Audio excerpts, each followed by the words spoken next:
Opo, good morning po kaya kayo, good morning. Nung kumunta? Awan eh. Oh guys, so good morning. Nandito po tayo sa Barangay Candating, Arayat, Pampanga. Oh.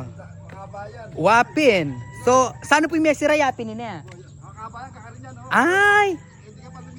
Wapin eh. Ay, so, ito guys yung nasirang nanungawas kanini eh. Nano ya po? Okay. Okay. Hindi natin maintindihan guys, pero ito nga yung nasira dito sa ano. Kasi nga 'di ba umapaw yung hello po, shout out. Flat control.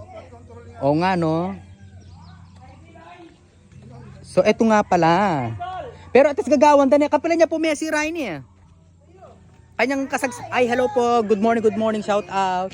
Na kapila niya may sira niya nga kasagsagana siguro tang mamanuran po, hello po, shout out. Shout out, Pinoy TV!